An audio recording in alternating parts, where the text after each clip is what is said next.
Hey, what's going on everybody? So today I'm going to talk about my personal statements, the drafts I've went through, the process that it took me to get to my final product, and then I'm going to read it out loud for you guys. So stay tuned and let's go. Alright, so you want to hear about my process for writing the personal statement for medical school. In this video I'm going to go over several different things about my approach towards writing the personal statement, some tips I have, and then I'm going to read my personal statement out loud for you guys to hear my final product.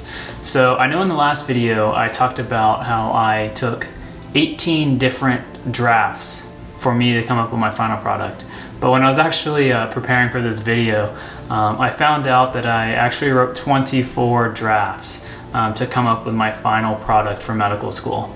So that's my first tip, is you're not going to write your personal statement in a night or even a week. It's going to take you months to write your personal statement. It took me several months to come up with my final draft. I started way early. I want to say I started in like February to write my personal statement, and then when I turned my application in June, it was done. But in reality, my personal statement was probably done sometime in April. Yeah, I'd say probably April. So over those 24 drafts, it wasn't the same thing over and over again, just editing it. It was different concepts that at the end I came together and I'm like, I really like this concept. I want to put it in my final draft or my final essay. It covered so many different things, from my childhood to a job I had in college, which I'm going to talk about in my final personal statement, to injuries I've had, everything. And some of those things never even made the final copy or the final draft. The point is you want to write about everything. That way when you're at the end, you have something that you can pick and pull your best parts that mold together to work the best. So out of those 24 drafts that I made, my final draft had 5,059 characters. I applied MD and DO, and I'm sure, as you know by now, if you watched the last video or your own research, that there's different character counts for each program. I believe you have 5,300 characters when you apply MD, so this is going to be my MD version. My DO version, I took out a couple sentences here and there to get down to the final character count number. When you are writing your personal statement, you're going to want anybody and everybody to read, comment, and edit your work. I said this in the last video, I just want to reiterate it because it's so important. There are going to be so many different walks of life reading your personal statement when you turn it into the admissions committee. You don't want your eyes or maybe one other person and that's it to read your personal statement. If you think about it, there could be hundreds of people that are going to read this document. You want at least a dozen different people to comment on it. That way you can have the most diverse group of people tell you their comments, because you never know what you say in there and how some people could think about it. You want different thoughts. That way you can write the personal statement to hopefully have the most number of people enjoy and like what you say. The next tip is to make sure everything molds and fits together. You don't want your personal statement to be choppy, right? This should be one of the best pieces of writing that you've ever created. When you apply to medical school, right, you're applying to a graduate level program. You want your essay to be top notch. There should be 0 grammatical errors in your statement, and you want the transitions to be smooth, which makes sense, right? If it comes down to you or someone else and you have a grammatical error and they have a flawless statement, that just shows that that other person spent more time and more energy to make sure that their personal statement makes sense. It's just as clear as that. So use different, tools, spell check, right? Grammarly if you want. My favorite editor that I had in undergrad when I was applying to medical school was my English professor. I brought it to her, she proofread it. She didn't really tell me too many grammatical errors because by that time I was on like draft 20 and I had pretty much everything squared away, but she helped me with transitions that didn't sound as clean as it should be. Or she advised me on, using some synonyms here and there to make my paper seem more professional and more educated, for lack of a better term. But other than that, I really stress the purpose and the point to have many people read your personal statement and give you their true opinions. And then take those opinions with a grain of salt because everyone's reading it, everyone has different thoughts on it. But just make sure you're not offending anybody, right? Make sure that it seems smooth. Now, enough on that point. The next point I have is make sure that your personal statement is interesting. I've proofread other people's personal statements, and unfortunately many of them were just dry. They weren't exciting, they weren't fun, which there are some people who write personal statements on super depressing things, which is okay, right? If you were unfortunately involved in a bad accident or had a family member die, those are horrible things, and that can show the admissions committee the kind of person you are. So if you want to write about that, go for it. Just try not to make it too sad. Unfortunately, what does someone like to read? Something that's gonna make them real sad or something that's gonna make them laugh, right? Choose where you want to draw the line. Rolling off that again, make sure when you are discussing it, you're not going to discuss one point throughout your entire essay. You're going to talk about different points. In my essay, I think I talked about 3 different experiences I had and how they all tied together.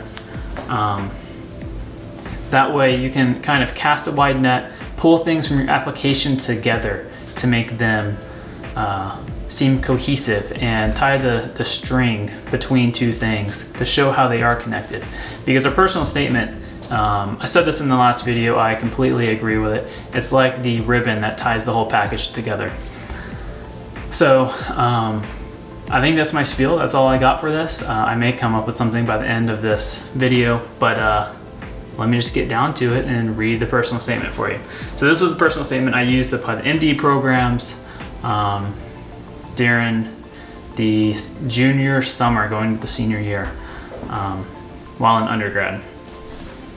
So, ready? Here we go.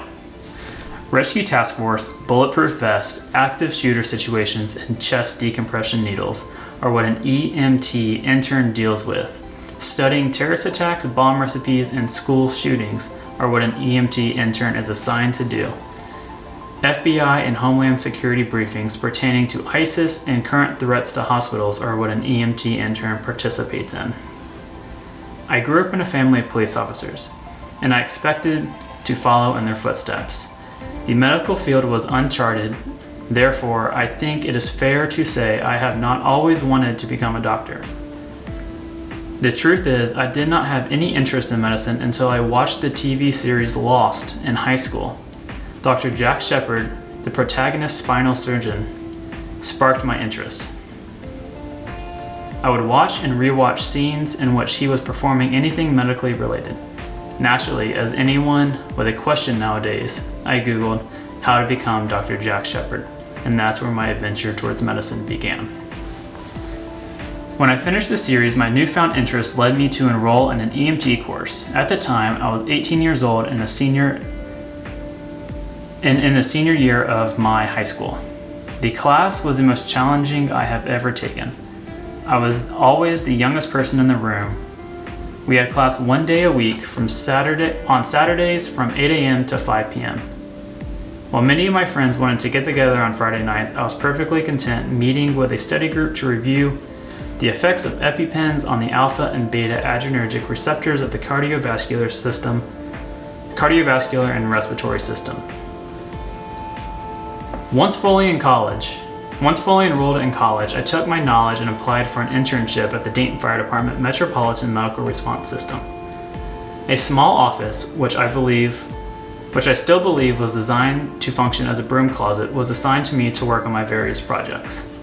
Under supervision, I crafted standing orders that were implemented throughout the city, such as protocols for active shooter situation, the heroin epidemic, Ebola patient transport, and mass casualty triaging. The amount of experience I gained was invaluable, and I took every experience as an opportunity to learn something new. I loved every day of my job and gained tremendous respect for the men and women working to protect us from the unimaginable threats to our society. The most memorable project I led was crafting a 2-part continuing education seminar for mass casualty situations. Currently, departments in the greater Miami Valley region utilize this instruction for many full-scale exercises and departmental trainings. The purpose was for first responders to better understand tourniquet bleeding control, as well as sort, assess life-saving interventions, treatment/transport, or SALT triaging. This project was where my EMT training benefited me. I included hundreds of pictures of real patient injuries and coupled them with specific scenarios ranging from gunshot wounds to burns to nerve agents. The purpose was for an EMT to quickly read through the situation, look at the picture, and determine the appropriate category for victims should be assigned to ultimately determine their priority for transport. My communication skills developed. This project required me to adequately convey a specific situation into an effective message for interpretation in under 15 seconds. The number of possibilities for treatment would seem overwhelming for most, but I thrived. My curiosity for the subject drew me in. My medical adventure did not end at the doors of the Dayton Fire Department. This past January, I attended a medical brigade to Nicaragua. For 7 days, my group provided simple health care, constructed sanitation stations, laid concrete flooring, and improved water infrastructure in rural, impoverished communities across the country. What I remember most from this experience are the people, not just the patients, but the recipients of the public health projects as well. Every single individual we worked with or provided treatment to always seemed to be overwhelmingly grateful. Even with the language barrier, I could tell that I sincerely made a difference in many lives. It is incredible that one must travel nearly 2,000 miles to understand that no matter where someone is, healthcare should be a fundamental right. Likewise, I saw firsthand how education and preventative healthcare almost always trump treatments. My urge to become a physician has grown tremendously since my first exposure to Dr. Jack Shepard. I have gained the values of leadership, integrity, and collaboration through multiple experiences. I have had incredible opportunities, mentors, and advisors that have shaped who I am and what kind of physician I will become. I am honored to know that my time and efforts have impacted the manner in which patients receive treatment, as well as the management for future disasters. I dream of using my knowledge and leadership as a physician to not only continue to help the underserved locally, but also to assist in humanitarian efforts on a global scale. Whew. Man, that brings me back. So as you can see throughout my personal statement, I kind of lead from one experience to the next. My introduction, I feel like is super grabbing, right? Talking about bulletproof vests, active shooters, bomb recipes, and terrorist attack, right? That's such a unique introduction that someone reads that and says, wow, I want to know more. And then I kind of like, I dangle a carrot in front of them because I don't go straight to that. I go back to my childhood of my parents being police officers, or my family being police officers. I go from step to step showing my dedication to education, my commitment to serve the community, and my clinical experiences. And then my conclusion ties everything back together. It makes it complete and it leaves no unanswered questions. I personally think my personal statement is pretty well written, draws you in very well, and it's what got me 8 interviews when I applied to medical school. So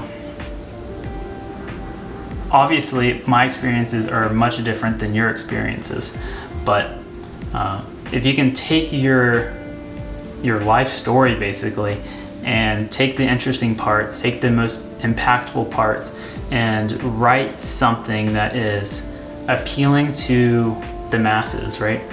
Then you should be successful. Make sure you have plenty of people proofread your essay. Make sure it is appealing. If you're like me and you're a jokester, then add a couple funny tidbits in there, like I Googled how to become Dr. Jack Shepard, things like that. Then hopefully everything works out for you, and you'll be successful, and you'll get to where you want to be. Thanks for watching. If you have any questions or comments, please leave them down below, and like and subscribe if you want more information like this. And then check out my other video on a more detailed description of how to write your personal statement, rather than me just reading my personal statement. It's a whole video on how to sit down and write the personal statement. But other than that, I'll see you guys later. Thanks.